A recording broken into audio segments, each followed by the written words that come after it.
आजीविका ज्ञान में आप सभी का बहुत बहुत स्वागत है। आज राजीविका में पाठशाला बनाने के फ़ायदे और उसकी उपयोगिता के बारे में हम आज के वीडियो में बात करेंगे। तो राजीविका के तहत बनाई जाने वाली पाठशाला में कृषि सखी एवं पशु सखी समूह की दीदियों को क्यों प्रशिक्षण देती है और क्या प्रशिक्षण देती है। राजीविका के समूह से जुड़ी महिलाओं को पाठशाला के माध्यम से कृषि सखी खेती के बारे में नवाचार करवाती है, जागरूक करती है, और पशु सखी है जो पशुओं के बारे में नवाचार करवाती है और जागरूक करती है।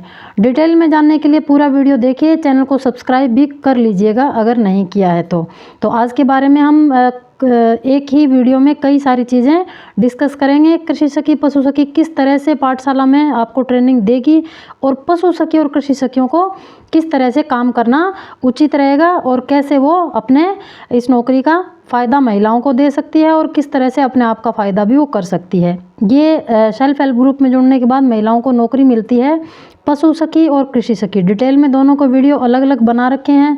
पशु सखी और कृषि सखी समूह से जुड़ी हुई बहनें ही बनती हैं और इनके ऊपर उद्यम सखी बनती है जो क्लस्टर बनने के 1-2 साल बाद बनती है। फिर उसके बाद LRP ARP बनाए जाते हैं जो पशु सखियों को तो LRP प्रशिक्षण देते हैं और जो कृषि सखी है उनको ARP यानी एग्रीकल्चर रिसोर्स पर्सन इनको प्रशिक्षण देते हैं। पशु सखियों को LRP यानी लाइवलीहुड रिसोर्स पर्सन प्रशिक्षण देते हैं। ठीक है, इनके तहत ये काम होते हैं। ये सारे सेल्फ हेल्प ग्रुप से जुड़ने के बाद क्लस्टर लेवल फेडरेशन के तहत ये काम सारे होते हैं। तो अब किस तरह से राजीविका राजस्थान में एक योजना है जिसका नाम है राजीविका, जिसके तहत सेल्फ हेल्प ग्रुप बनाए जाते हैं महिलाओं के उत्थान के लिए। इसके तमाम तरह के वीडियो मैंने बहुत सारे डाल रखे हैं, उनको आप देख सकते हैं। आज हम बात करेंगे कि राजीविका से जुड़ने के बाद पाठशालाएं बनाई जाती है जिसमें पशु सखी और कृषि सखी दोनों दीदियां ये पाठशाला को चलाती है। अब ये पाठशाला दोनों अलग अलग तरीके से भी चलाई जा सकती है और एक पाठशाला में भी ये काम किया जा सकता है। कृषि सखी पाठशाला जो होती है उसमें 50 से 100 महिलाएं होती है और पशु सखी जो पशु की पाठशाला होती है उसमें भी 50 से 100 महिलाएं इनमें हो सकती है। ज़्यादा हो तो ज़्यादा भी हो सकती है, लेकिन कम से कम 50 महिलाएं एक पाठशाला में होनी ही चाहिए।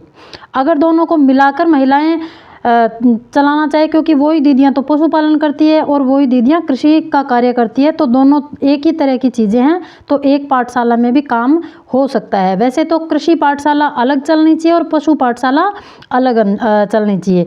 पशुओं के बारे में जब बात होती है तो कृषि भी उससे जुड़ी हुई चीज़ है, तो दोनों के बारे में बात हो जाती है। अब हम दोनों को अलग अलग बात करते हैं। पहले तो हम बता देते हैं कि पशु सखी और कृषि सखी को किस तरह से अपने रजिस्टरों को मेंटेन करना चाहिए और किस तरह से अपने वर्क डन को भर के अपने ब्लॉक में और अपने जो ऊपर आपके जो कैडर के लोग हैं उनको देना चाहिए। किस तरह से अपनी महिलाओं को प्रशिक्षण देने के लिए उनका डेटा संभाल कर रखना चाहिए। सबसे पहले हम बात करेंगे कृषि सखी को रजिस्टर एक अपना सादा रजिस्टर लगा लेना चाहिए। उसमें क्रम संख्या, महिला किसान का नाम, पति का नाम, समूह का नाम, पद वो किस पद पे हैं और उसका मोबाइल नंबर।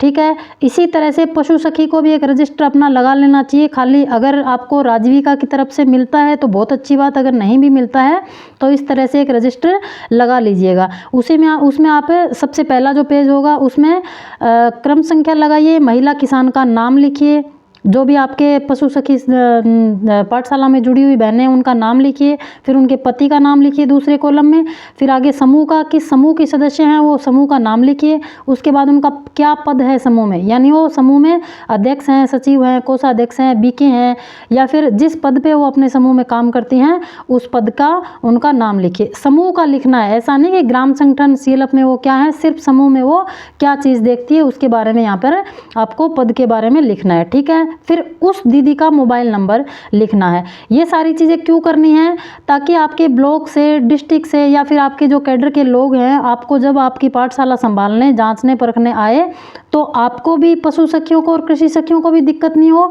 और आपके जो कैडर के लोग हैं उनको भी दिक्कत नहीं आए उन दीदियों को फ़ोन करके पूछने में, उनके पति के नाम, वो किस पद पे हैं, किस तरह से, तो उनके डेटा एक तरह से आपके इस रजिस्टर में मेंटेन होते हैं। वैसे तो आपके जो समूह के रजिस्टर उनमें सब कुछ लिखा हुआ है, लेकिन कृषि सखी और पशु सखियों को एक एक रजिस्टर अलग से लगा लेना चाहिए, ताकि उनको खुद को भी पता रहे, और ब्लॉक से जो अधिकारी आते हैं वो सभी तरह के रजिस्टर नहीं देख सकते, क्योंकि सबका अपना अपना कैडर होता है और सब अपने कैडर के हिसाब से देखते हैं। अब हम बात करते हैं कृषि सखी को इस रजिस्टर में किस तरह से लिखना चाहिए। सबसे पहले दिनांक लगानी चाहिए, बैठक संख्या 1 लगाकर, और कृषि पाठशाला में किसके बारे में बात करनी चाहिए उसके बारे में चर्चा करनी चाहिए। मुख्य चर्चा क्या करनी है, वही जैसे समूह में आप मीटिंग करते हो, हमने ये किया, हमने प्रार्थना से शुरुआत की, उसके बाद फिर दीदियों को प्रशिक्षण दिया, जो सारी चीज़ें आप बैठक में करते हैं उसी तरह से कृषि सखी दीदी को अपनी पाठशाला में अपना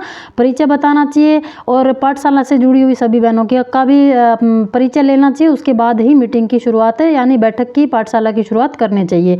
इसी तरह से पशु सखी दीदी को भी जैसे दिनांक लगाकर पहला पेज रजिस्टर में ये सारी एंट्रीज वगैरह करने का हो गया, फिर दूसरे में आपका बैठक संख्या 1 लगाकर उस दिन की डेट लगाकर, और पशु पाठशाला के बारे में मुख्य चर्चा में एजेंडे में लिखना चाहिए कि आज दिनांक इस, और ग्राम पंचायत, गांव का नाम, स्थान, किस स्थान पे ये मीटिंग हो रही है, और हमने किस तरह से कौन से भवन में मीटिंग की, और महिलाओं को ये चर्चा के बारे में हम इस मीटिंग में बताते हैं।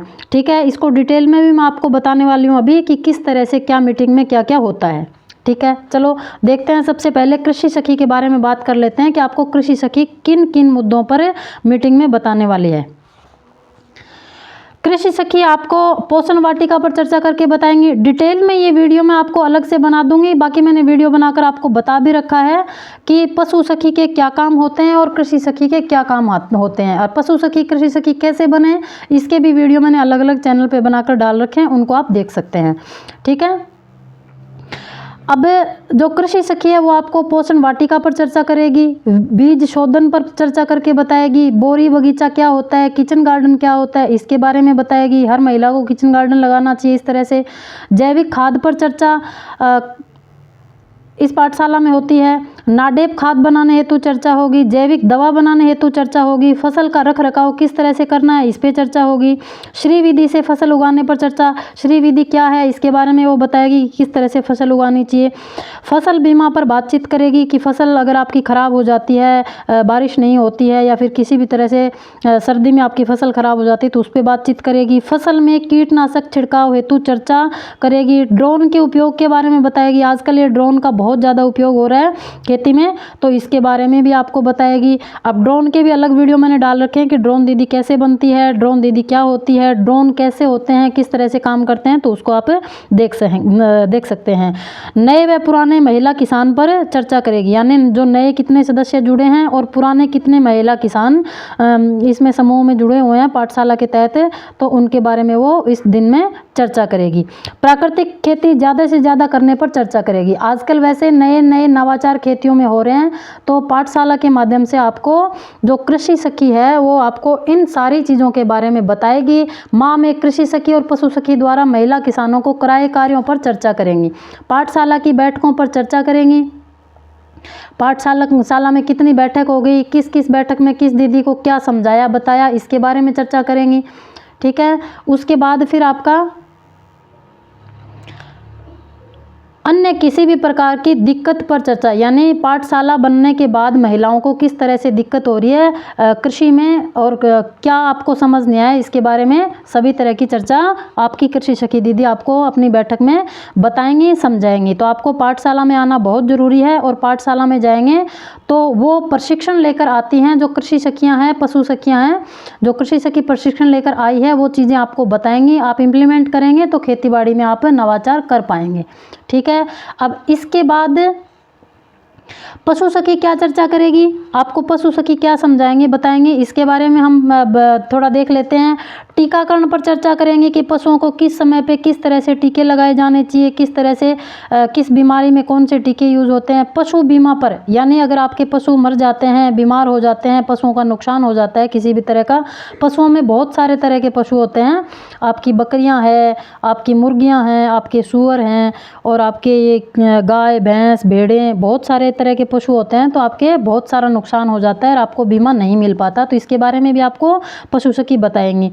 डीवर्मिंग पर चर्चा, यानी अलग अलग तरह से डीवर्मिंग के बारे में मैं आपको डिटेल में बता सकती हूँ, लेकिन आज इस विषय पे चर्चा नहीं कर रहे हैं। तो इसके बारे में आप अपनी पशु सखी से ही पता कीजिए पाठशाला में जाकर, तो आपको डीवर्मिंग के बारे में भी बता देंगे। हरे चारे के बारे में, हरा चारा कैसे उगाना है और बनाने पर आपको इस पशु सखी बताएंगी। साइलेज चारा बनाने पर चर्चा करेंगी, साइलेज चारा कैसे बनता है, किस तरह से होता है, उसके बारे में बताएंगे। अजोला घास के उपयोग एवं उगाने पर चर्चा, अजोला घास कैसे उगाते हैं, कैसे किस तरह से काम करता है, क्या इसकी उपयोगिता होती है, इसका वीडियो मैंने चैनल पे डाल रखा है, उसको भी आप देख सकते हैं, उसके बारे में आपको पशु सखी बताएंगी।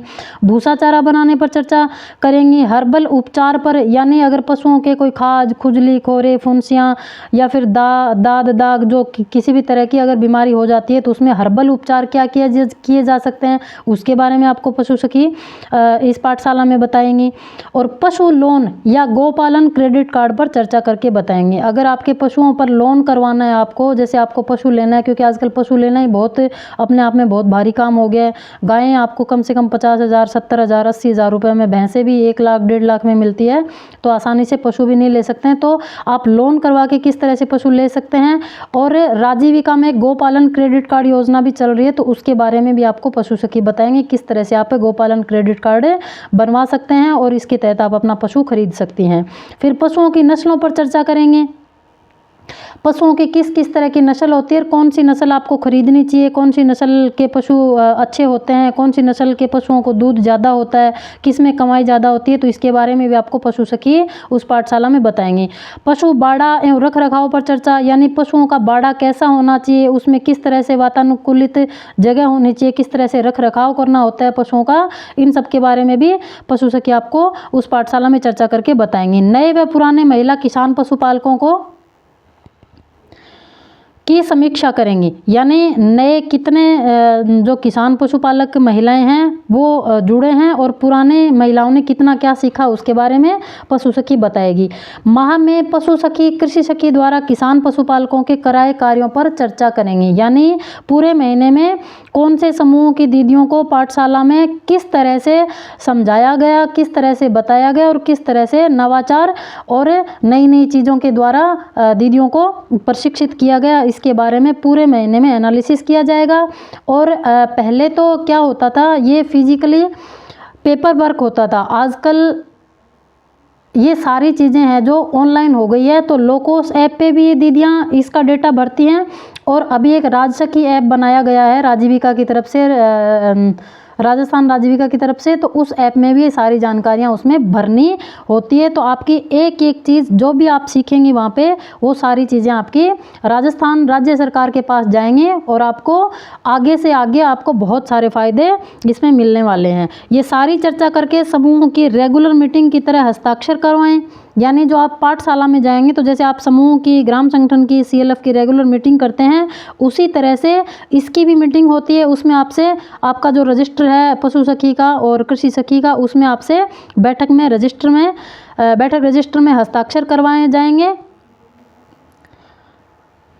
और कम से कम 15 से 20 दीदियाँ एक पाठशाला में होनी चाहिए, यानी 15 से 20 दीदियाँ, इससे कम अगर पाठशाला में आप लगाने की कोशिश करेंगी तो कोई मतलब नहीं निकलेगा। तो कम से कम 15 से 20 दीदियाँ एक पाठशाला में होनी चाहिए। पशु सखी और कृषि सखी दोनों मिलकर ये पाठशाला चला सकती है। अगर आपके गाँव में बहुत सारे समूह बने हुए हैं और बहुत सारे